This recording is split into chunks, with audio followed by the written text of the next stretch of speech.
Muy buenas noches, mi nombre es Natalia Barca. Me han solicitado que hoy sea la maestra de ceremonias de este importante evento y hoy quiero darles la bienvenida a la tercera conferencia de la Sociedad Bastiat de Argentina.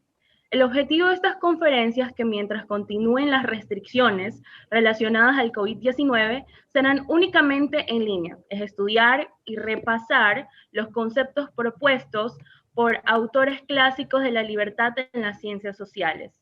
Hoy estaremos analizando el legado de Ayn Rand para la libertad y en próximos encuentros analizaremos las ideas de grandes pensadores tales como David Hume, Ludwig Mises, Friedrich Hayek y demás de gran actualidad como la ética del fin de lucro. Sin más preámbulos, les voy a presentar a Eneas Biglione, director de la Sociedad Bastiat de Argentina y presidente del Thomas Jefferson Institute for the Americas de los Estados Unidos, que hará la apertura formal del evento.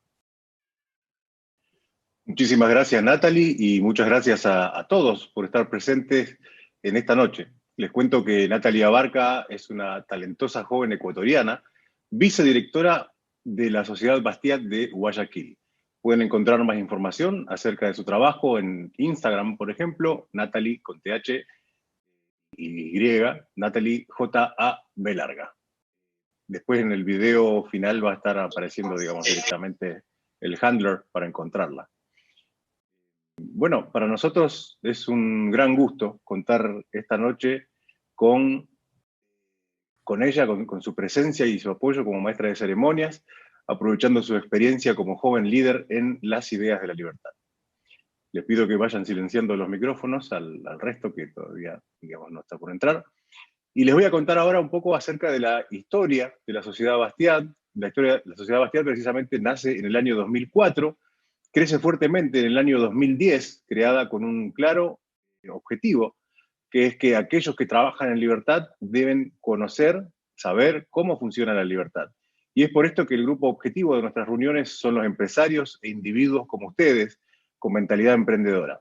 En el año 2017, el programa pasa a formar parte del American Institute for Economic Research de los Estados Unidos, sus siglas en español AIR, y hoy en día la Sociedad Bastiat realiza unos 200 eventos anuales de la mano de 40 capítulos de todo el mundo. El American Institute for Economic Research de los Estados Unidos, AIR, fue fundado en el año 1933. Se dedica a educar en los valores de libertad personal, libre empresa, derechos de propiedad, gobierno limitado y moneda sana. Al enfocarse en estos valores, los participantes de los eventos de la Sociedad Bastiat aprenden lo que significa ser un empresario íntegro y tienen la oportunidad de conectarse entre sí, apoyar la organización y difusión de nuestros eventos y llevar estas ideas a sus amigos y colegas. En suma, la Sociedad Bastiat de AIR fue creada para educar a la gente de negocios, empresarios y emprendedores como ustedes a reclamar su derecho a la autoridad moral y ayudarles a comprender las instituciones intelectuales y culturales necesarias para el éxito individual y la creación de riqueza en nuestros países. Como es mi costumbre, tengo especiales agradecimientos para Brad DeVos, para Reagan Sobel, para Andrés Cusme Franco, en general para todo el equipo de trabajo de AIR en los Estados Unidos, para Olivia Requinta, para Jorge Abruzzese, líder de la empresa consultora y capacitadora de coaching Accem Argentina, para Silvia Marfesi, para Juan Martín Kingman de Tutepay Academy Ecuador y para nuestro disertante estelar de esta noche, el doctor Ricardo Manuel Rojas. Adelante, Natalie. Muchas gracias a nuestro presidente Eneas Biglione. Ahora les voy a presentar a la abogada Silvia Malfesi, líder de un importante grupo de jóvenes libertarios en Argentina. Adelante, Silvia, bienvenida. Gracias, buenas tardes a todos. La verdad que es un honor poder asistir a este evento. Antes que nada, agradecer a la Sociedad Bastiat Argentina, a Eneas Biglione y a todos los auspiciantes de esta charla. Hoy vamos a escuchar a la disertación del doctor Ricardo Manuel Rojas, realmente un jurista que sabe lo que es el respeto a la libertad integral del hombre y ha sabido aplicar ese respeto al derecho. Su obra, Fundamentos Praxeológicos del Derecho, realmente a mí me ha abierto las neuronas de una forma impresionante, porque él brega por una nueva concepción del ordenamiento jurídico. Abandona lo que es la legislación coactiva y él defiende la existencia de un orden jurídico basado en intercambios voluntarios de los individuos. Y realmente él considera que de esa forma se va a lograr una seguridad jurídica verdadera y perdurable. Se va a dejar de imponer a través de una casta política el ordenamiento. Y esto va a dar seguridad. Y por otra parte, de esta forma, se va a dejar este estilo de que un grupo de hombres imponga soluciones que quizás no le gusten a otro grupo y en definitiva generen privilegios y monopolios. Así que realmente va a ser sin duda muy, muy interesante su charla. La última vez que estuvo en Rosario yo me la perdí, que fue una mañana en la Facultad de Derecho, así que estoy muy, muy ansiosa por escucharlo. Le mando un saludo muy afectuoso al disertante y un saludo a todos y muchas gracias por este evento tan, tan importante. Saludos desde Argentina. Muchas gracias, Silvia. Y ahora sí, vamos a dar comienzo a la conferencia de esta noche, a cargo del doctor Ricardo Manuel Rojas, doctor en Historia Económica de la SAE, juez del Juzgado Penal número 18 de Buenos Aires, Argentina, profesor de Análisis Económico del Derecho Penal en la Maestría de Derecho y Economía en la Universidad de Buenos Aires, profesor invitado en diversas universidades, así como autor de libros y ensayos académicos. Es miembro también del Instituto de Derecho Constitucional de la Academia Nacional de Derecho y fue director del Departamento de Posgrado de la Facultad de Derecho de la Universidad Francisco Marroquín de Guatemala. Es un prolífero escritor de libros tales como El Amanecer, El Consorcio, Las Contradicciones del Derecho Penal, Los Derechos Fundamentales y el Orden Jurídico e Institucional de Cuba, El Orden Jurídico Espontáneo, Análisis Económico e Institucional del Orden Jurídico, El Pensamiento Económico de Juan Hipólito Vietes, La Constitucional, La Propuesta para Cuba, La Resistencia No Violenta a Regímenes Autoritarios de Base Democrática, entre otros, y su libro de más reciente publicación, Realidad, Razón y Egoísmo, El Pensamiento de Ayn Rand. Le pedimos a una medida que transcurre la conferencia, vayan enviando sus preguntas al chat de Zoom para luego planteárselas al disertante al finalizar la ponencia. Adelante entonces, doctor Ricardo Rojas, con su presentación. Bueno, muchísimas gracias por la presentación, muchas gracias Eneas, a la Sociedad Bastiat. Es un gusto para mí estar aquí esta noche. Vamos a, como está propuesto por el título, hablar sobre los aportes que ha dado Ayn Rand, la filósofa rusa norteamericana, a las ideas de la libertad. Mi propósito es justamente dedicarle algunos minutos a tratar de sintetizar cuáles fueron sus ideas fundamentales y a partir de ahí cuáles han sido sus aportes fundamentales al liberalismo y a la teoría liberal actual fundamentalmente. Brevemente, para los que no están muy familiarizados con esta autora, Ayn Rand nació en Rusia, en San Petersburgo, en 1905, o sea, todavía en la época de los zares, y vivió en su infancia lo que fue la transición de la caída del régimen zarista y el surgimiento de la Unión Soviética, y esto justamente marcó buena parte de su vida, ¿no? Su adolescencia transcurrió justamente en estas épocas tumultuosas de mucha violencia política en Rusia. Digamos, formaba parte de una familia, su padre era comerciante, una familia de clase media trabajadora que tuvo muchos problemas a raíz del nacimiento del comunismo, hasta que con un gran esfuerzo su familia logró sacarla de Rusia y consiguió que atravesara Europa y fuera a Estados Unidos, donde tenía algunos parientes. Fue primero a Chicago y después ella, en realidad, desde chica tenía una especie de, digamos, de gran interés por las artes en general. Ella era una fanática del cine, las pocas películas mudas que llegaban a Rusia, ella despertaban su imaginación justamente porque ver algunas imágenes de rascacielos o de edificios en Nueva York, y ella soñaba con una sociedad distinta, y ella soñaba justamente con estar involucrado en ese mundo del cine. Estudió algo de filosofía y de literatura en la universidad en San Petersburgo, y cuando llega a Chicago rápidamente sus parientes se dan cuenta que en realidad lo que ella quería era estar en el lugar donde era el epicentro de las artes, que era California, fundamentalmente Hollywood, Los Ángeles, y la mandan hacia allí. Y ahí empieza ella su vida, prácticamente sin un centavo, hablando poco el idioma y sin conocer a nadie. Se fue abriendo paso en esa industria, trabajando como asistente en Hollywood, y empezó a escribir sus primeros libretos y también sus primeros trabajos y sus novelas, ¿no? Ayn Rand comenzó posiblemente su trabajo intelectual como novelista.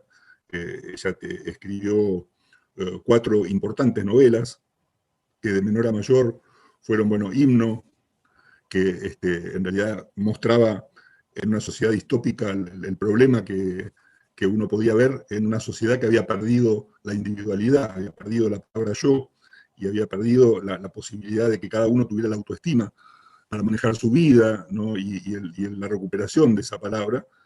Una novela que fue defenestrada por el mundo literario de la época, lo mismo que le había pasado a otros autores, como el propio Orwell cuenta que La rebelión en la granja había sido duramente criticada por la crítica inglesa y norteamericana.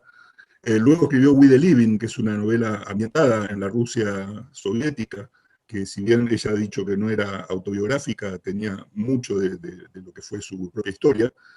Y después tuvo 2, de Fountainhead, El manantial, que tuvo la particularidad de que llegó al cine. Se hizo una película con esa novela que fue muy vista y muy popular, y eso le dio a ella una popularidad como escritora muy importante. Una película que protagonizó Gary Cooper y Patricia O'Neill en el cine en los años 40, y a partir de ahí se puso a escribir su gran novela, que fue La rebelión de Atlas, la novela posiblemente más conocida, que tiene la peculiaridad de que tiene algunos discursos a lo largo de la novela donde ella ya esboza sus ideas filosóficas, ¿no? El protagonista principal, John Galt, de esta novela, al final de la novela emite un discurso que ocupa unas 50 páginas, y este discurso de John Galt es básicamente el punto de partida de lo que se llamó la filosofía objetivista, que fue la corriente filosófica que Ayn Rand desarrolló. Probablemente después de esta novela ya no pudo escribir más ficción, intentó una nueva novela que nunca la pudo terminar, pero se dedicó a escribir ensayos filosóficos, y ahí comenzó su época entre los años 50, 60 y 70 de escritos filosóficos que fueron recopilados en varios libros y en varias publicaciones que forman parte de toda su vasta, producción académica y filosófica. Básicamente se podría decir que Ayn Rand veía la filosofía dividida en 5 ramas, ¿no? Ella misma lo decía. En primer lugar, la metafísica, ¿no? Y en esto ella seguía a Aristóteles. Ella contaba anécdotas, ¿no?, de sus estudios de filosofía en Rusia, y de cómo ya de muy joven y casi intuitivamente había desarrollado un gran amor o cariño por Aristóteles y por la filosofía aristotélica, y un desprecio y un encono contra Platón, que ella no podía explicar demasiado porque no tenía en aquel momento las herramientas suficientes, pero que después, a lo largo de su vida, lo fue desarrollando. La metafísica entendida como la rama de la filosofía que estudia la realidad, y en esto ella no era una realista en el sentido de el realismo puro, sino que ella aceptaba que no puede avanzarse en ningún estudio serio de ningún tema si uno no parte por aceptar que la realidad existe, que la realidad es independiente de los gustos, caprichos o necesidades de la gente, y que uno debe reconocer la existencia de la realidad antes de poder avanzar en el estudio de las distintas cuestiones, ¿no? En el ámbito de la epistemología, como segunda rama de la filosofía, también seguía de algún modo a Aristóteles, y ella desarrolló una teoría de los conceptos que estaba basada en una idea de razón como concepto individual. Y ahí yo quiero tal vez señalar un primer punto fundamental en la filosofía de Rand, que tuvo gran influencia en el futuro de las ideas de la libertad, y es considerar a la razón no como la razón en mayúsculas, ¿no? Ustedes tal vez recuerden a Hayek cuando en Liberalismo verdadero o falso hace esta distinción entre la razón con mayúscula y la razón con minúscula, la idea de que no es la razón del racionalismo, de que la razón es algo abstracto y superior a los seres humanos que les indica cómo las cosas son, como pensaban justamente los racionalistas del siglo XVIII, sino como una facultad individual que cada ser humano debe utilizar libre y voluntariamente, y tiene que hacer el esfuerzo de utilizarlo, una facultad que le permite al ser humano identificar e integrar el material que recibe a través de los sentidos, y a partir de ahí elaborar conceptos, elaborar abstracciones y hacer crecer su conocimiento sobre las cosas. Esta idea de razón, alimentada por los principios de la lógica aristotélica, para Rand eran la base de la supervivencia humana. Un ser humano necesita pensar antes de actuar, y necesita pensar de una manera determinada, porque la vida de un ser humano no es insoslayable y debe actuar de cierto modo para poder sobrevivir. Por lo tanto, cómo actuar, teniendo en cuenta sus limitaciones de conocimiento, solo puede descubrirlo aprovechando esa única herramienta con la que cuenta, que es la facultad de la razón. Entonces, para Rand, la racionalidad como virtud, lo vamos a ver inmediatamente, era un punto esencial. Rand consideraba que la supervivencia humana dependía fundamentalmente de que los seres humanos pensaran antes de actuar y actuaran en forma productiva, esto es, tratando de obtener o perseguir aquellos fines que se han propuesto alcanzar y que le permiten su supervivencia. De modo que la epistemología de Rand, basada en el uso de la razón, parte o se funda en una consideración de la razón como facultad individual. Ella, bueno, luego elabora principios básicos sobre la elaboración de conceptos y la relación entre los conceptos entre sí, pero creo que, digamos, si nos centramos en las contribuciones de Rand a la filosofía de la libertad, esta idea de la razón como una facultad individual que cada ser humano puede utilizar por decisión individual y deliberada, y que si no puede no utilizarla y entonces comportarse como un bruto, simplemente seguir indicaciones de otros, pero esta idea de razón como facultad individual es un punto central en el pensamiento de Rand y una contribución muy grande al individualismo. Ayn Rand fundamentalmente ha hecho enormes contribuciones a la idea del individualismo metodológico para poder entender tanto las relaciones entre las personas como la organización de la sociedad en sí misma. En tercer lugar, o la tercera rama de la filosofía en el pensamiento de Rand, era la ética. Y la ética también, entendida desde un punto de vista individualista, ¿no? Porque para Ayn Rand la ética o moral, que ella utilizaba las dos palabras como sinónimos, era un código de valores elegido libre y voluntariamente por una persona para manejar o conducir su vida. Obviamente cada uno de nosotros actúa sobre la base de unos ciertos valores que cada uno ha elegido por algún mecanismo. En algunos casos los hemos elegido tras un análisis deliberado y consciente, en otros casos los hemos elegido por imitación o por imposición, pero lo cierto es que todos tenemos un set de valores a través de los cuales guiamos nuestras acciones. Ayn Rand consideraba que la elección de ese código de valores era fundamental, en primer lugar porque es una elección libre y voluntaria, cada uno elige los valores que quiere sostener, pero la elección de esos valores no es gratuita. Esto es, según los valores que uno elija, serán los resultados que uno obtenga. Entonces, el gran desafío de la ética para Rand era justamente que el ser humano tiene la libertad y la necesidad de elaborar un código de valores, pero no lo tiene resuelto ese problema, y depende de los valores que elija, podrá llevar una vida más adecuada a los requerimientos de un ser humano o no. Entonces, parte del trabajo de Rand en el campo de la ética fue justamente investigar y tratar de deducir qué valores y qué virtudes, que son los vehículos que permiten alcanzar los valores, eran los más acordes a un código moral objetivo, entendiendo por objetivo en términos de Rand, que se adecuaran a los requerimientos objetivos de la naturaleza humana. Y luego, la cuarta rama de la filosofía en Rand era la política, o sea, la relación entre seres humanos entre sí. Y justamente ahí es donde Rand desarrolla su idea de capitalismo, entendido como el sistema social basado en el reconocimiento de los derechos individuales, donde todos los derechos son privados, incluyendo los derechos de propiedad. Rand desconoce la idea de derechos colectivos o de derechos públicos. Todos los derechos deben ser privados en términos de Rand. Y por otro lado, también desarrolla una noción de gobierno que, si bien es bastante acorde a la idea, digamos, del liberalismo clásico, justamente para Rand el gobierno era una suerte de organización, digamos, producto de un pacto destinado a proteger los derechos individuales, ¿no? La única finalidad del gobierno es evitar el inicio del uso de la fuerza entre las personas y resolver los conflictos que se puedan producir entre las personas.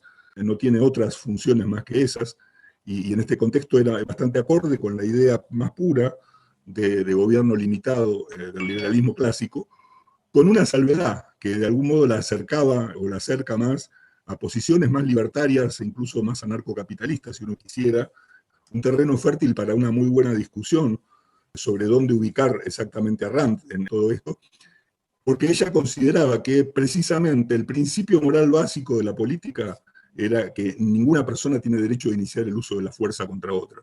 Y en esto incluía el propio gobierno. El gobierno no puede iniciar la fuerza contra las personas, solo puede usar la fuerza en forma de retribución para proteger derechos ante una agresión previa por parte de una persona. De modo que si nadie tiene derecho a iniciar el uso de la fuerza, e incluso el gobierno no puede iniciar el uso de la fuerza, el cobro de impuestos es un crimen, porque implica iniciar el uso de la fuerza. Entonces Rand ahí sí se aparta un poco de la idea clásica del liberalismo, que obviamente consideraba que si debe haber un gobierno con el monopolio de la fuerza y de la legalidad, es razonable para el liberalismo clásico que ese gobierno tenga la atribución de poder cobrar impuestos para mantenerse a sí mismo. En cambio, Rand lo que propone es que el gobierno, si bien tiene el monopolio de la fuerza, si bien tiene el monopolio de la legalidad, debería sostenerse con aportes que no sean compulsivos o forzados, que no sean impuestos. Y entonces ella describe una serie de alternativas por las cuales se podrían recaudar fondos de manera no compulsiva, incluyendo las multas que sí se imponen, pero por una previa violación a un derecho por otras personas, las certificaciones, el gobierno puede otorgar a los contratos, que son certificaciones útiles a nivel probatorio para la gente y por la cual el gobierno puede cobrar, y cosas por el estilo. Pero fundamentalmente, decía Rand, si a la gente le parece que el gobierno es útil porque protege los derechos individuales, la propia gente va a tener incentivos para mantener ese gobierno con aportes voluntarios. Y esto, de alguna manera, pone al gobierno a competir, ¿no? En el sentido de que si el gobierno no es eficiente, no cumple con su tarea de proteger derechos, la gente no lo va a mantener. En cambio, si el gobierno se toma el trabajo de ser eficiente y de darle un servicio a la gente que la gente valore, esto puede hacer que la gente esté dispuesta a hacer aportes para mantener al gobierno. Y finalmente también Ayn Rand se dedicó a una rama de la estética, como quinta rama de la filosofía, que, bueno, no tiene mucha relación con las ideas de la libertad en general, pero sí es muy interesante su visión de la psicoepistemología del arte, su idea del arte como la recreación de la realidad a través del código de valores del artista, y a partir de ahí cómo ella describía las distintas formas de manifestación artística de una manera muy, muy interesante, y sobre todo cómo esas manifestaciones artísticas, en definitiva, lo que están haciendo es expresar los valores del artista que lleva a cabo esta manifestación. Básicamente estas eran las 5 ramas de la filosofía, según Rand. Ella consideraba que la filosofía había sido considerada durante la historia de la humanidad, hasta el momento en que ella empezó a escribir, como una ciencia muy compleja, casi como una ciencia oculta, que estaba reservada para gente que tenía o un nivel superior o que hablaba en un idioma extraño, que no era comprensible para la gente en general, y se ufanaban los filósofos de que cuanto más complejas eran sus ideas y menos entendibles eran sus ideas, probablemente mejor era su filosofía. Y Ayn Rand pensaba que la filosofía debía ser todo lo contrario. Ella decía, la filosofía es lo que le permite a un ser humano decidir de qué manera va a vivir su vida, nada más ni nada menos. Es fundamental para la supervivencia humana tener filosofía. Y por lo tanto, la filosofía debería ser lo suficientemente simple como para que un ser humano pueda tomar decisiones. Y ella se refería al objetivismo, que era su escuela filosófica, como una filosofía para vivir en la Tierra, una filosofía para tomar decisiones importantes para la supervivencia humana y no para discutir abstracciones que no tenían ninguna relación con la vida cotidiana. Y para explicar esto hay un ejemplo muy interesante que ella da, hay un discurso que ella da a principios de los años 70 en la Academia Militar de West Point, la Academia Militar de Estados Unidos. Le da una charla a los cadetes de la Academia de West Point, y ella, justamente, el título de esa conferencia luego fue título de uno de sus libros, ¿no? Filosofía, ¿quién la necesita? Y ella lo que explica en esa charla, muy amena y muy interesante, es quién necesita la filosofía o para qué sirve la filosofía. Y para explicárselo a los cadetes de West Point, les da un ejemplo. Dice, imagínense que ustedes son astronautas en una nave espacial que va rumbo a un mundo desconocido. De pronto llegan a un planeta desconocido, tienen un problema con la nave cae en el planeta, ustedes pierden el conocimiento por el choque, y al rato se despiertan. Y entonces, ¿cuáles son las primeras 3 preguntas que ustedes van a hacerse? Ustedes se levantan, miran a su alrededor, miran por la escotilla, ven un paisaje extraño afuera, y Ayn Rand dice, bueno, probablemente las primeras 3 preguntas que uno se haría son, en primer lugar, ¿qué es? ¿No? ¿Qué es lo que me rodea? ¿Dónde estoy? ¿Estoy en una nave? ¿Estoy en la realidad? ¿Lo que estoy viendo es la realidad? ¿Qué es lo que estoy viendo a través de la ventana que hay afuera? ¿Cuál es mi situación en el contexto de lo que estoy viviendo? ¿Qué es? La segunda pregunta sería, ¿cómo lo sé? Digamos, ¿cómo sé que estoy en una nave espacial? ¿Cómo sé que afuera hay un mundo que se ve de determinada manera? ¿Cómo sé si lo que los instrumentos de mi nave están indicando es correcto o incorrecto lo que me dicen o están dañados? Digamos, ¿cómo puedo adquirir conocimiento de esa realidad que estoy percibiendo? Y la tercera pregunta que sería seguramente es, ¿qué debo hacer? A partir de reconocer la realidad, de decidir de qué modo uno va a tomar contacto con esa realidad, lo inmediatamente posterior que va a hacer es pensar cómo va a tener que actuar para vivir dada esa realidad que él está conociendo. Y ella decía, esas 3 primeras preguntas son respondidas por las 3 primeras ramas de la filosofía. ¿Qué es? Es la metafísica. ¿Cómo lo sé? Es la epistemología. ¿Qué debería hacer? Es la ética. Y por eso le decía Ayn Rand a los cadetes de West Point, la filosofía es fundamental para la vida de un ser humano porque todas nuestras decisiones se están basando, lo pensemos o no lo pensemos expresamente, se está basando en algún tipo de criterio filosófico.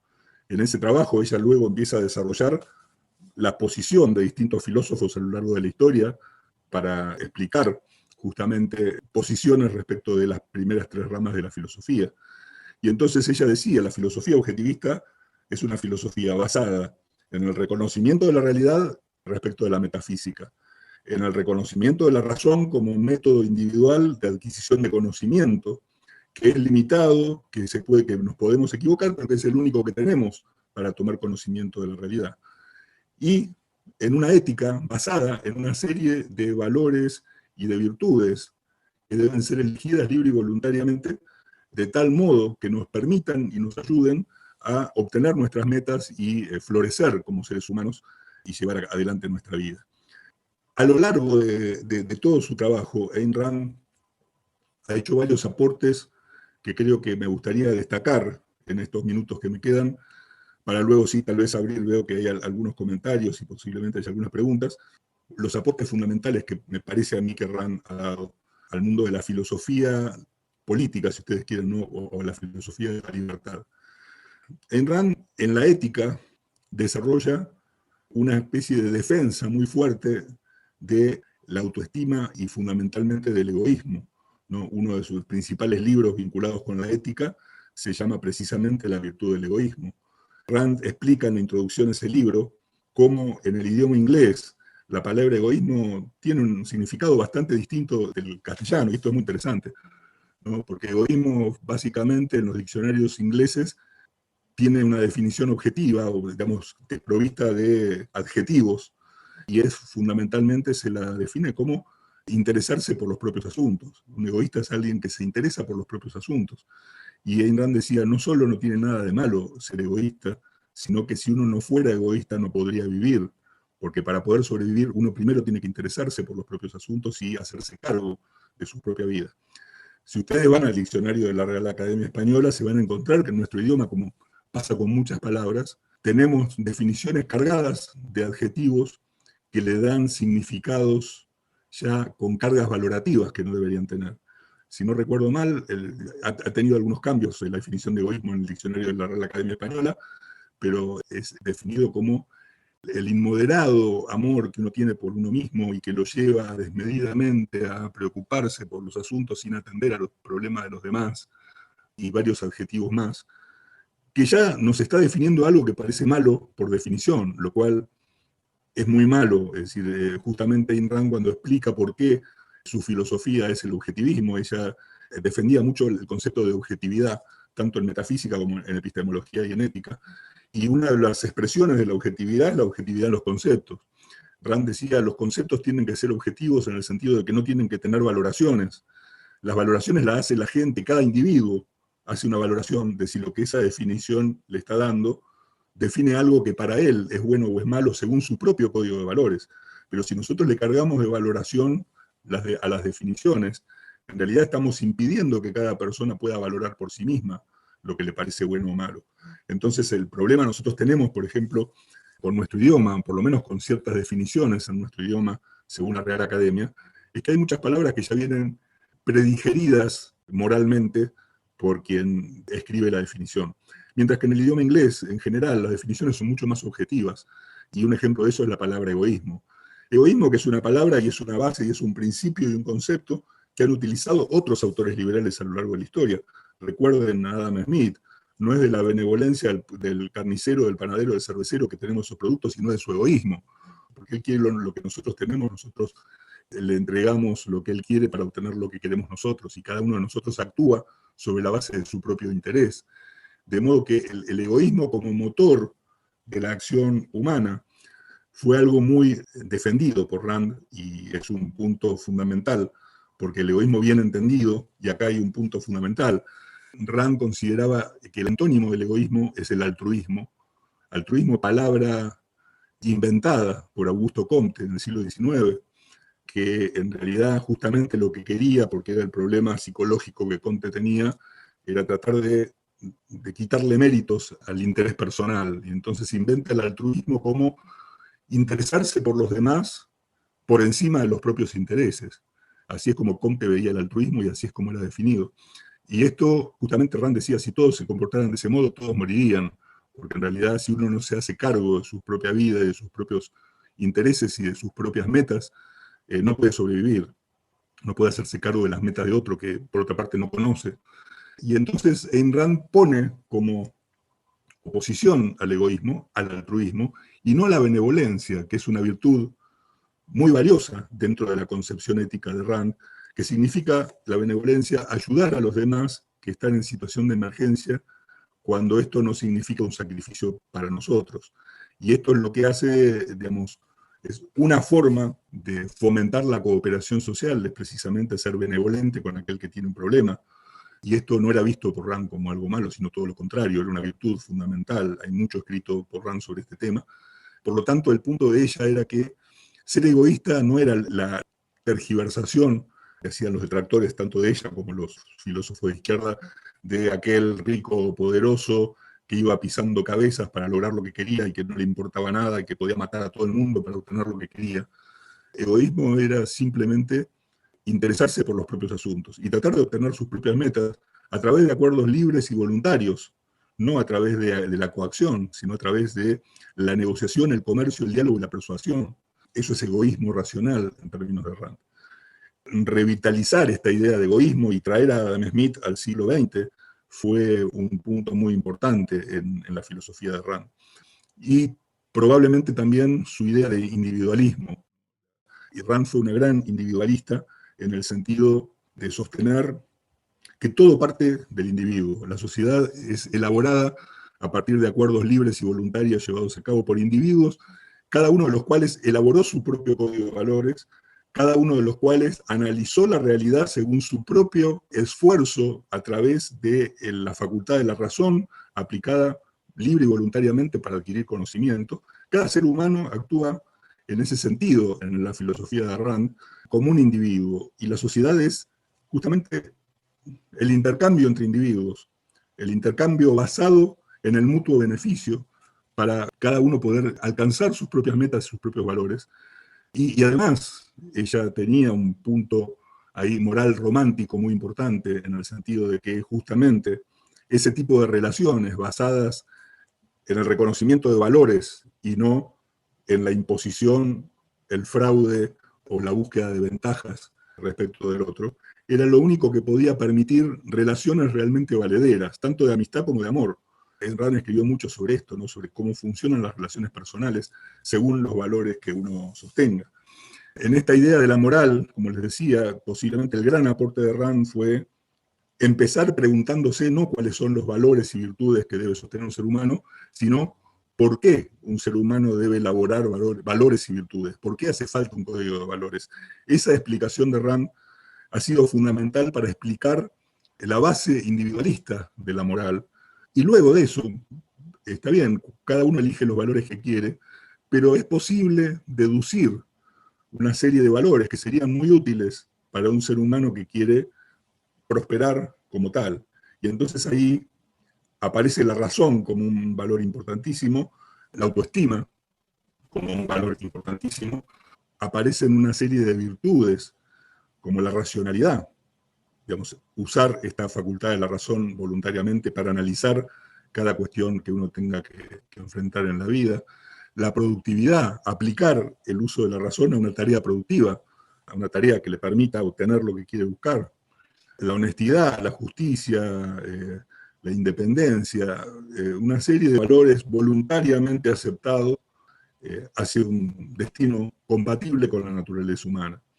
Obviamente esto desencadena en una noción o en una visión de sociedad que es muy capitalista, obviamente. Personas con derechos, personas con la facultad de actuar libremente sin verse vistas por la coacción de otras personas, donde todos los acuerdos son voluntarios y libres, una sociedad organizada de ese modo, donde la única función que tiene el gobierno es precisamente evitar el uso de la fuerza en los intercambios entre seres humanos, una sociedad donde cada uno aspira a obtener sus propios logros, y esto genera, como se ha mostrado, tantos otros autores han mostrado a lo largo de la historia de la filosofía, genera un crecimiento y una prosperidad de la comunidad total, porque al buscar mis propios beneficios, tengo que cubrir los requerimientos de otros, y así en los intercambios libres y voluntarios se va produciendo aquel acomodamiento del que hablaba Adam Smith como la mano invisible o Hayek como el orden espontáneo,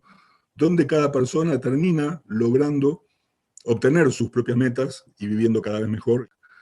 En este sentido, y para ir redondeando, para que podamos pasar a las preguntas, yo creo que Rand, el gran aporte de Rand es que le ha dado un fundamento filosófico y moral muy importante a la defensa de la libertad individual, del individualismo. Yo creo que en el campo de la moral es donde Rand mayores aportes ha hecho. Ha hecho aportes en muchos lados. Los que son seguramente grandes aficionados de Rand me dirán que no solo en la moral. Yo coincido con eso, pero en lo personal pienso que en el terreno de la ética es donde Rand ha aportado cosas que otros autores liberales no aportaron, y ha sido esto muy útil para la defensa moral del individualismo y del crecimiento individual de las personas. Por eso es que Rand, más allá de que ha sido una autora muy polémica, que hay gente que la quiere mucho y gente que no la quiere nada, ha tenido una enorme influencia en muchos autores contemporáneos, sea que hayan pasado por la filosofía de Rand en forma directa o indirectamente. La influencia de las ideas de Ayn Rand ha sido muy grande en gran parte de los filósofos liberales contemporáneos. Y por eso me parece que es muy importante recomendar, para aquellos que no la han leído, la lectura de sus principales obras, que además, como les decía, la mayoría, bueno, los que les interese la ficción pueden leer sus novelas, pero por otro lado, para los que les interese la filosofía, la mayor parte de sus trabajos son ensayos cortos, muy comprensibles, que son muy recomendables. Así que bueno, con eso yo creo que estamos en hora y te devuelvo la palabra para ver si vamos a algunas preguntas. Muchas gracias. Muchísimas gracias, Ricardo. La verdad que, como siempre, una ponencia impecable y realmente útil para entender la obra y la magnitud, digamos, del pensamiento de Ayn Rand. Normalmente yo hago la primera pregunta para romper el hielo y después pasamos a las preguntas de la audiencia. ¿Vos te acordás? Cuando nos conocimos, digamos, había mucha discusión. Me acuerdo, muchos jóvenes íbamos a Buenos Aires a eventos tuyos en SEADE, ¿te acordás? Y conversábamos el tema de Ayn Rand. Una de las principales preocupaciones en general era la cuestión religiosa, ¿te acordás? Que normalmente sí, claro, llevaba siempre a debate entre los más jóvenes, que era el tema de, bueno, ¿es racional creer en la existencia de un Dios? Sí, no. Y conversando con el gran escultor guatemalteco Walter Petel-Brenner, que está en el público hoy escuchándote a vos, gran amigo. Justamente intercambiamos ideas en una reunión de trabajo que tuvimos, y lo que yo le comentaba es que, por un lado, está la cuestión esta de la religión, y de la creencia o no en Dios, porque es una cuestión racional o irracional, ¿verdad? Eso es una cuestión de cada uno, una cuestión individual. Y yo me acuerdo que cuando me decían que por qué creía en Dios, si era algo completamente irracional, yo les respondía con un argumento randiano, que era los derechos individuales de quién estoy violando al creer irracionalmente en la existencia de Dios, ¿no? Y todos quedaban callados, o sea, ahí se terminaba, me acuerdo, la discusión. Y lo que conversábamos con Walter precisamente es que el alcance de la visión moral de Rand es tan interesante porque, por un lado, digamos, la religión, por ejemplo, católica, ¿no? Que es la religión mayoritaria aún en América Latina, es una religión que de alguna manera exige que uno sea una buena persona, ¿verdad? Pero el objetivismo como tal exige algo más todavía. Para la visión objetivista no alcanza con ser una buena persona, sino que además ellos consideran que hay una obligación moral del individuo de aportar de manera virtuosa a la sociedad en la que viven. Y eso realmente es incluso más fuerte que lo que normalmente exige, como por así decirlo, lo que se exige como el comportamiento de un buen católico, ¿verdad? En ese aspecto, ¿qué consideraciones tenés? Y sobre todo a la luz, digamos, del ataque que se está haciendo hoy en día a las religiones en el mundo, ¿verdad? Sí, bueno, sí, obviamente sí, Rand era atea y no lo escondía. No era una atea militante en el sentido de que ella no estaba todo el día despotricando contra la religión, pero cuando le preguntaban lo decía. Pero de hecho incluso hay algo muy curioso en eso, porque si bien ella era atea, reconocía una gran influencia positiva que había tenido parte de la tradición judeocristiana. Y por ejemplo, uno de los libros de Rand, y esto viene a cuento del lugar donde estamos dando esta charla, donde están sus trabajos sobre política, ¿no? Capitalismo, y digamos, hay una serie de trabajos sobre los derechos del hombre, la naturaleza del gobierno y todo lo demás. Al final del libro, y eso ella no solía hacerlo, pero hacía como una especie de lista de libros recomendados, ¿no? Que le recomendaba a la gente leer, elaborado por ella misma. Y curiosamente, entre esos libros, que no eran muchos, eran los 10, 12, 15 libros, estaba, por ejemplo, la Suma Teológica de Santo Tomás, y estaba la Ley de Bastiat.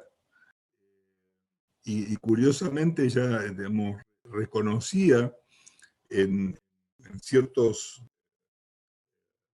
partes de la tradición católica y judeo-cristiana en general, un aporte importante a las ideas de la libertad.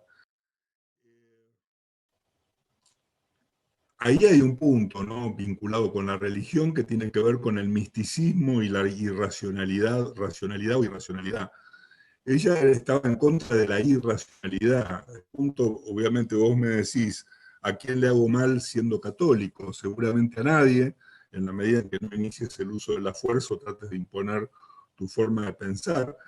Pero el punto que ella hacía era, bueno, pero yo tengo que ser racional para enfrentar los problemas de la vida, y por lo tanto, si yo, ante lo que no puedo explicar, lo trato de cubrir con una remisión a un Dios que me estoy inventando, en realidad eso no es bueno para mí, no me sirve. En ese sentido, ella, digamos, descartaba de algún modo la religión. Yo he tenido en los últimos 25 años discusiones riquísimas con un gran amigo, Gabriel Zanotti, sobre religión, Ayn Rand, Aristóteles, Santo Tomás y otras hierbas, que las seguimos manteniendo hasta el día de hoy, y conseguimos que leyera a Rand, y la verdad que hemos llegado a puntos, por lo menos de convivencia, muy buenos, ¿no? Que creo que son muy útiles, porque en el fondo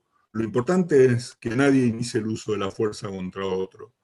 Luego de eso, cada uno sabrá cuál es la mejor manera de conducir su propia vida, ¿no? Por lo menos yo por ahí, cuando hace 30 años era más joven y era más radical, y era más peleador. Con el tiempo uno se va dando cuenta que hay que dejar que cada uno viva como quiera, mientras no inicie el uso de la fuerza, ¿no? Y en ese contexto yo seguiré siendo ateo, pero no me preocupa para nada que otros puedan ser religiosos, y al contrario, es decir, he aprendido muchísimo y tengo amigos muy, muy buenos que lo son.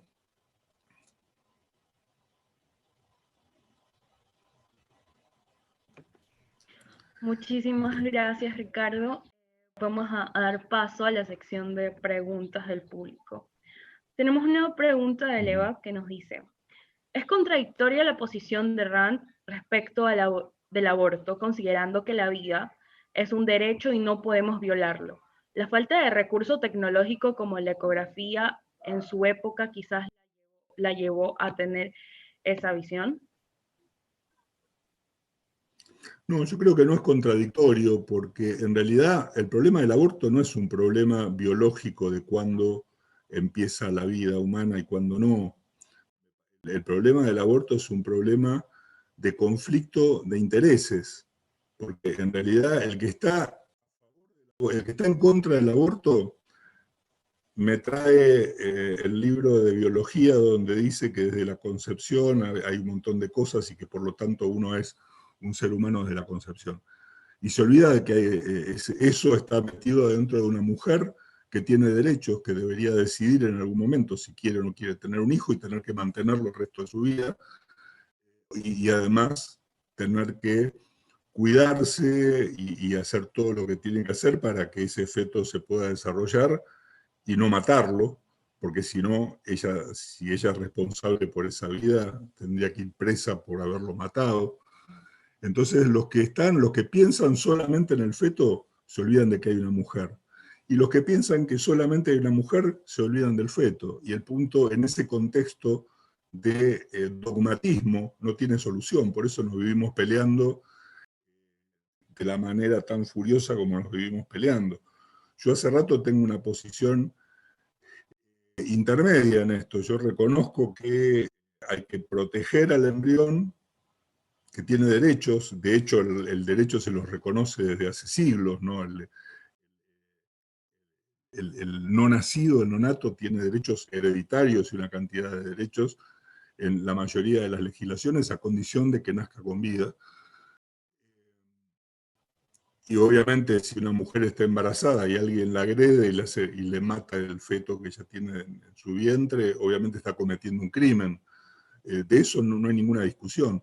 El punto es si la mujer no debería tener, aunque sea un momento, donde tomar la decisión de si quiere o no quiere tener un hijo, con todas las cargas que ello implica, que supone cuidarse, tenerlo y después mantenerlo durante 18 años, por lo menos hasta que sea mayor de edad. Todas esas cargas, para los que están en contra del aborto, vienen adjudicadas, incluso si la mujer fue violada, porque no debería haber diferencia. Y yo creo que eso es una locura. Y volviendo a Rand por un momento, más allá de los argumentos que ella daba por el tema del aborto, Rand, si bien era muy principista, también era razonable en temas donde hay intereses contrapuestos para buscar soluciones razonables. Y el ejemplo que yo siempre pongo es el de la propiedad intelectual, ¿no? Porque uno dice, hay derecho a propiedad intelectual si yo inventé el engranaje, tengo derecho a que eternamente todos mis sucesores cobren un canon por cada vez que alguien usa un engranaje porque yo lo inventé, o por el contrario, no hay ningún derecho de propiedad intelectual y yo invertí millones de dólares y años de investigación en algo, descubrí algo y mañana alguien simplemente me lo copia al día siguiente sin invertir un centavo y todo lo que yo hice no tuvo valor. Bueno, el mundo resolvió eso con una posición intermedia, que no es ni una ni otra. Y bueno, usted va a tener un derecho de propiedad intelectual, pero va a tener un periodo de caducidad. Va a poder recuperar su inversión y después va a quedar liberado a que lo use cualquiera. O sea, los conflictos de derecho normalmente se resuelven con soluciones prácticas y razonables. Y Rand lo decía, no tuvo ningún empacho en decir, mire, la ley norteamericana es muy útil y muy razonable para eso. Usted tiene derecho por una cantidad de años. No se puso a elaborar si la propiedad intelectual era parte de la propiedad y por qué podía ser temporal y no perpetua como la otra. Simplemente encontró una solución práctica. Y eso es lo que hace el derecho. Y me parece que con el tema del aborto el mundo ya lo hizo así prácticamente en todos los países. Los países más católicos de Europa, Irlanda, Polonia, España, Italia, tienen la posibilidad de interrumpir el embarazo y a nadie se le ha caído una sota por eso, y me parece que es un tema que, por lo menos en mi concepción, está resuelto. Lo cual no involucra que haya un montón de otros problemas que sí merecen una batalla, como por ejemplo, que no se obliga a los médicos a hacer embarazos si no quieren, que no se obliga a los hospitales y sanatorios a hacer embarazos si no quieren, que los abortos no se hagan con dinero del Estado, sino que cada uno se lo pague si lo quiere hacer, que se establezcan mecanismos para tratar de que la mujer tenga alternativas en lugar de abortar para entregarlo en adopción o lo que fuere, pero que sean alternativas reales y rápidas, y que tenga un plazo dentro del cual pueda decidir si quiere abortar o no. Dentro de ese contexto yo creo que más o menos se puede encontrar una solución que no va a dejar contentos a ninguno de los dos bandos dogmáticos, pero es la solución que se encontró en el mundo. Muchas gracias. Ahora continuamos y tenemos una pregunta a Elizabeth. Buenas noches. ¿Se puede decir que el pensamiento de Ayn Rand se identifica con el derecho natural o el derecho positivo? Es muy curioso, ¿no? Cuando yo descubrí a Ayn Rand, yo era adolescente y en realidad descubrí a Ayn Rand cuando había descubierto hace un tiempo y no le di mucha importancia porque no entendí bien de qué iba, pero cuando Ayn Rand murió en 1982, se publicó un artículo sobre ella y el copete traía una frase que es de la virtud del egoísmo y donde Rand dice, los derechos del hombre, los derechos del hombre no emanan ni de la ley de Dios ni de la ley de Congreso alguno, sino de la ley de identidad. El hombre es el hombre y tiene derechos precisamente por su condición de hombre. No son derechos ni que se los dio Dios, por eso no hay un derecho natural en esos términos, en términos de derecho emanado del derecho divino, ni se los otorga un Congreso. El ser humano, el concepto de derecho surge de la propia naturaleza humana vinculada con la capacidad de tomar decisiones, de actuar, de elaborar sus propios valores y sus propias metas, todo lo que estuvimos hablando en estos minutos, digamos, confluye en la idea de que esa forma en que el ser humano debe comportarse requiere la protección a la libertad para actuar y a la propiedad del producto de su acción. Ese es el fundamento de los derechos del hombre, básicamente en la concepción de Rand. Continuamos con la siguiente pregunta. Dice, Ricardo, ¿puedes contrastar la filosofía diametralmente opuesta a Ayn Rand y mencionar los autores? ¿Cómo sería un mundo antirrandiano? Y sería muy feo. En realidad, los principales autores que Ayn Rand criticaba básicamente eran Platón y Kant, eran sus preferidos para denostar, también Hegel, Marx. Básicamente los autores que o bien desconocían o relativizaban la realidad, trataban de esconderla, ¿no? El mito de la caverna de Platón, la realidad no es lo que nosotros vemos, lo que vemos es el fondo de la caverna, la realidad está pasando detrás nuestro.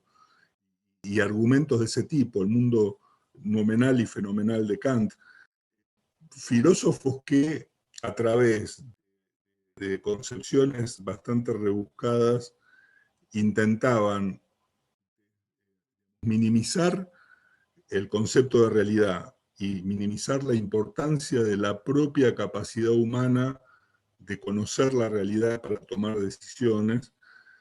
Esos eran los filósofos que Ayn Rand criticaba con más fuerza, y además ella pudo ver precisamente a lo largo de su vida las consecuencias de esas filosofías, ¿no? La vio con el comunismo soviético y el nazismo alemán. Ella los pudo comprobar claramente cómo esas filosofías terminaron produciendo esos movimientos totalitarios espantosos que eran la filosofía totalmente contraria a la que Rand sostenía.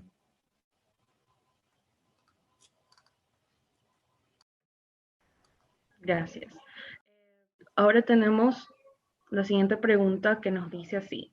La contribución epistemológica y moral de Rand fue gigante con sus propuestas de la razón como absoluto y el egoísmo racional como pilar de una moral individualista para poder florecer mejor en nuestras vidas. Defendió la libertad en sus novelas y filosóficamente de manera magistral. Tú, por ejemplo, la defiendes fervientemente. ¿Qué piensas tú? ¿Alguna acción más radical que se te ocurra que pudiésemos realizar para ser más contundentes con lograr aún mayor índice de libertad en el mundo?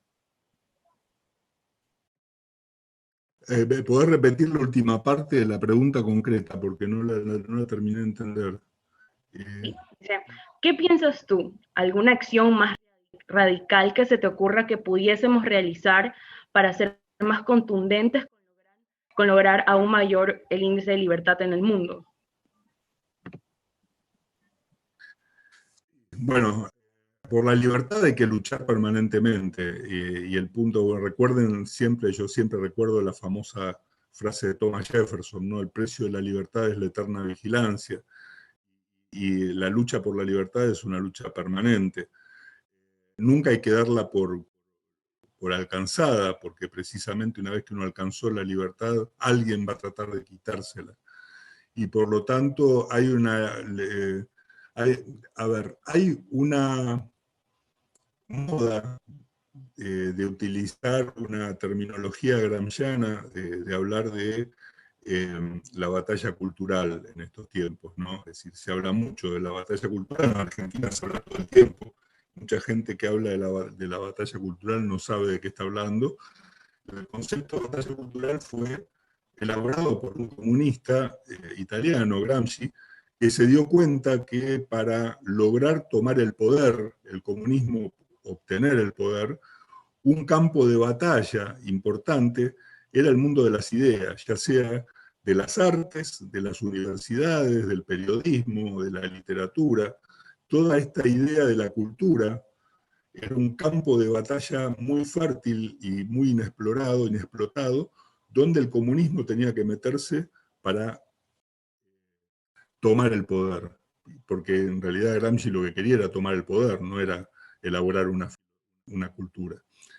Y el punto es que hoy se habla mucho de la batalla cultural, pero los liberales en esa batalla cultural no sé si deberíamos estar involucrados, en el sentido de que hoy los que están peleando son colectivistas de izquierda contra colectivistas de derecha por el poder. Los liberales no queremos el poder, los liberales queremos vivir tranquilos y que no nos molesten.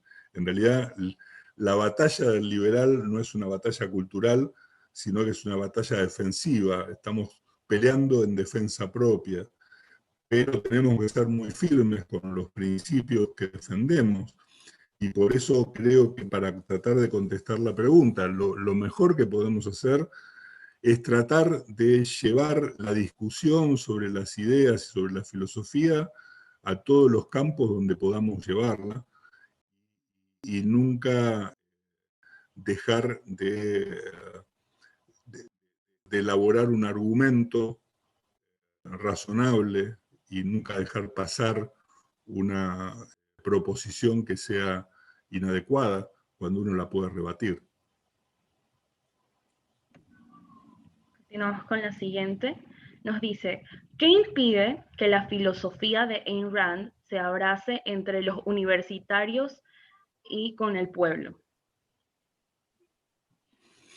Básicamente el desconocimiento. Es decir, Ayn Rand es una filósofa que ha sido poco conocida hasta hace algunos años. Digo, cuando yo empecé a leer Ayn Rand era prácticamente una cuestión de culto. Éramos 5 o 6 personas que nos juntábamos los viernes a la noche a charlar sobre libros que en general eran fotocopias porque ni siquiera había libros.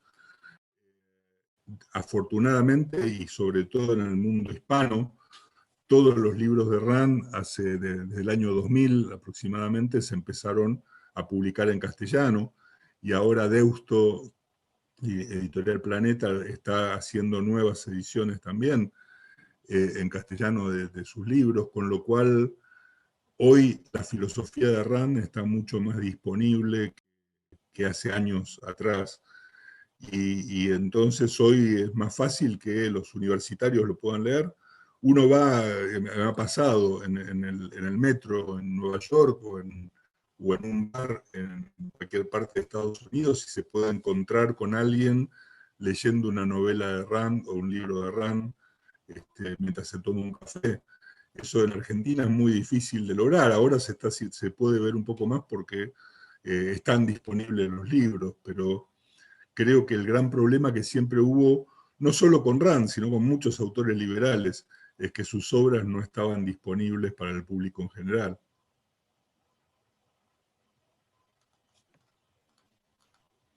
La siguiente nos dice, ¿qué similitudes piensa usted que hay entre la Unión Soviética de la que huyó Ayn Rand y el mundo de hoy? Es interesante. A ver, la Unión Soviética era una dictadura de fuerza totalitaria, dentro de la cual no se podía uno escapar. El mundo hoy es un mundo más raro porque hay totalitarismo y hay autoritarismo por todas partes, pero son pequeñas islas de autoritarismo dispersas por el mundo y uno por ahora no está con ese temor permanente que todos teníamos hasta los 90, de que en cualquier momento alguien iba a apretar un botón y iba a desaparecer el planeta. Y entonces la idea de la Guerra Fría en épocas de Rand y de otros autores del siglo XX, era una idea muy fuerte, ¿no? Porque todos sabían que más allá de discutir ideas, en cualquier momento un loco general de la Unión Soviética apretaba un botón y volaba a Nueva York. Entonces el punto es que ese temor a una guerra inminente por parte de una potencia totalitaria y sin escrúpulos, es algo que hoy no se ve en principio en el mundo. Uno piensa que hoy nadie tiene suficiente fuerza como para hacer lo que la Unión Soviética podía haber hecho en los años 80, por ejemplo. Pero sí, el mundo está, digamos, en la filosofía, el autoritarismo y y el colectivismo siguen a flor de piel, y no ha cambiado mucho el mundo desde entonces.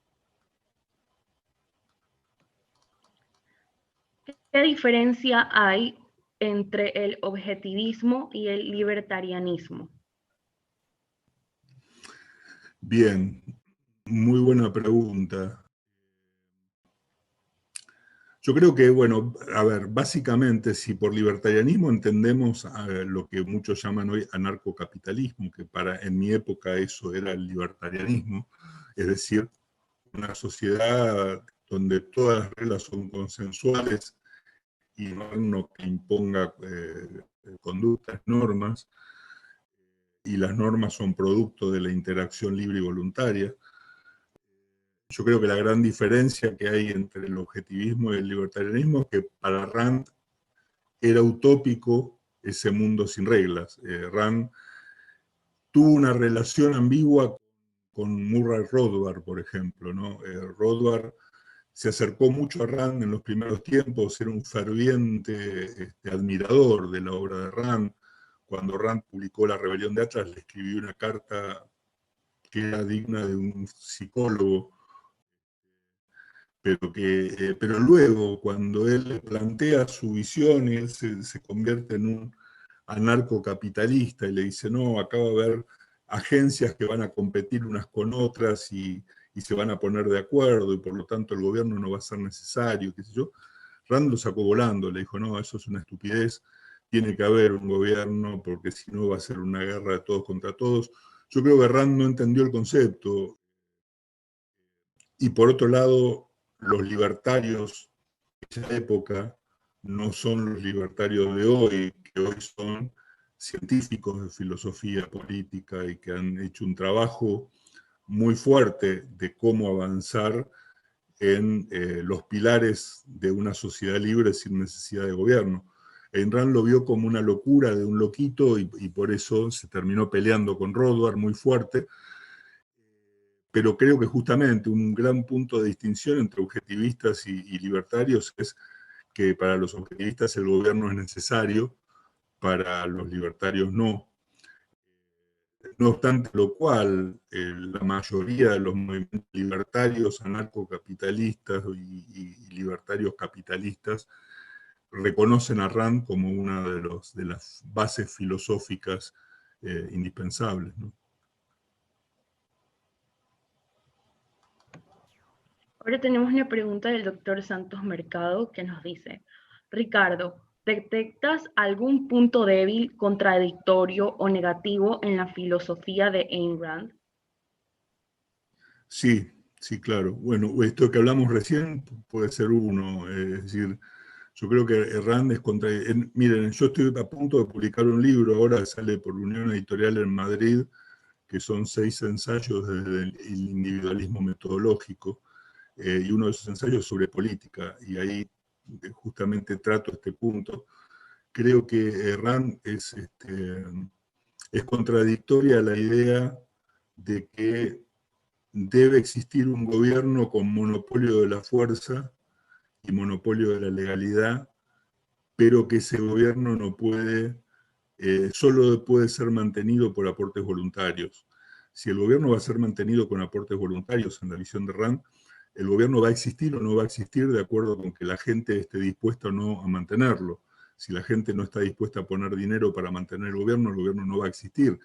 Y por lo tanto, reconocer que algo que no va a existir tiene monopolio del uso de la fuerza y de la legalidad, para mí es una contradicción en términos. Eso me ha generado muchas peleas y discusiones con objetivistas en Estados Unidos, pero que yo creo que ahí hay un punto que si Ayn Rand hubiera tenido tiempo de seguir elaborando el punto, hubiese terminado siendo libertaria, yo creo. Pero ese es uno de los puntos que yo le veo contradictorios a Rand. Muy bien, tenemos ahora una pregunta de A. Méndez que dice, en base a las ideas de Ayn Rand, ¿qué opinión merece frente al cuidado del medio ambiente teniendo en cuenta que muchas empresas hoy en día que trabajan con minerales metálicos contaminan de gran manera el medio ambiente y a su vez son las que manejan gran parte de la economía en el mundo? El problema del medio ambiente es un problema de definición de derechos de propiedad. Es decir, el problema es que uno puede contaminar sin ser responsable por la contaminación, y eso solo ocurre cuando no hay derechos de propiedad definidos. Nosotros tenemos el peor de los sistemas en materia de minería en general, que es un sistema donde hay empresas privadas que explotan los minerales, pero no a través de contratos libres, voluntarios y haciéndose responsables de sus actos, sino negociando con estados que son los dueños de los minerales y que les dan concesiones. Y entonces el punto es cómo arreglo yo con el estado para que no me aplique multas si yo contamino, y me sale más barato pagar un soborno que no contaminar. Entonces el punto se resuelve rápidamente cuando vos no tenés derechos de propiedad pública y toda la propiedad es privada. ¿Por qué en los campos donde se explota el petróleo en Estados Unidos, en el mismo lugar donde hay un pozo sacando petróleo, alrededor hay vacas pastando y comiendo y alimentándose, mientras que en la mayor parte de América Latina donde hay petróleo, 20 kilómetros a la redonda de los pozos está todo contaminado y todo destruido, y no crece ni un yuyo, porque el dueño de la tierra en Estados Unidos es el dueño del subsuelo del petróleo que hay bajo su tierra, y él se encarga de hacer contratos que no contaminen el suelo, porque él tiene interés porque es su propiedad, mientras que en América Latina, donde el Estado es el dueño del subsuelo, simplemente uno va, negocia con el Estado, le da autorización, se mete en el campo de ustedes, se lo destruye, no paga nada y explota su petróleo. Entonces, la definición de derechos de propiedad es fundamental para el cuidado del ambiente, y RAND, en este sentido, consideraba que todo el derecho de propiedad es privado, no hay propiedad pública, con lo cual se resolverían de ese modo estos problemas. Tenemos una pregunta de Walter Peter que dice: es obvio que el arte de la literatura de Rand ha contribuido mucho a la defensa de la libertad. ¿Crees tú que las disciplinas artísticas de la pintura y escultura pueden tener una contribución parecida? Bueno, sí, en primer lugar le mando un gran saludo a Walter, espero verlo por Guatemala cuando pase toda esta locura de las cuarentenas, y por supuesto, y de hecho él mismo es una muestra clara, ¿no?, de cómo las obras de escultura de Walter basta mirarlas para tener una imagen de valores individualistas y de virtudes objetivistas expresadas de una manera fabulosa. La pintura y la escultura son formas en las cuales una persona expresa sus valores, y cuando uno descubre esos valores en esa escultura o en esa pintura, justamente recibe la empatía de los valores compartidos, ¿no? Y yo quiero rescatar justamente, ¿no?, la obra de Walter en este sentido debe ser de las mejores, por lo menos de América Latina.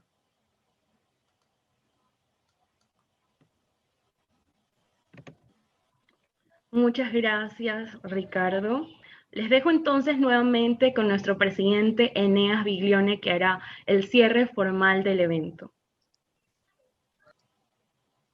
Muchas gracias, Natalie. Bueno, realmente, como era de esperar, y como siempre, porque lo conozco hace muchos años a Ricardo, la ponencia ha sido excelente, las preguntas muy buenas del público. Quiero agradecer una vez más a Brad DeVos, a Reagan Sobel, a Andrés Cusme, a Nadia Barroso, a Silvia Malfesi, a Olivia Requinta, a Jorge Brutzese, a Natalia Abarca, obviamente, que ha sido nuestra maestra de ceremonias, muy especialmente al equipo del Thomas Jefferson Institute for the Americas, mi equipo, la licenciada Betty Lobos Boyat, el profesor Santos Mercado y Conrado Andreu Schwartz. Le cuento que muy pronto van a recibir la invitación por correo electrónico para registrarse en nuestro último evento de este año 2020, que va a ser en el mes de diciembre.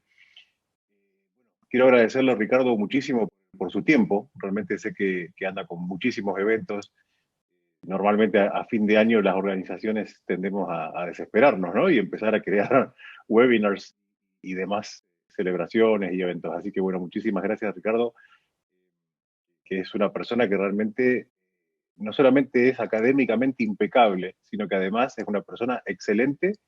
Y durante toda mi vida, digamos, trabajando para think tanks, Ricardo ha sido súper generoso siempre con su tiempo, súper generoso con las generaciones futuras, o sea, siempre atendiendo las preguntas de los más jóvenes y demás. Y realmente, bueno, sinceramente no tengo muchas palabras más para agradecerle, pero lo vamos a tener obviamente siempre presente para futuros eventos, ¿eh? Así que muchísimas gracias.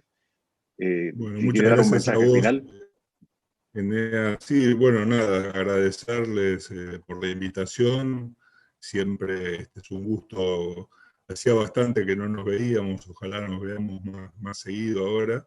Este, y nada, muchas gracias y yo siempre dispuesto, me parece que eventos de este tipo son muy importantes justamente por lo que decía una de las preguntas para poder difundir las ideas de la libertad lo más que se pueda.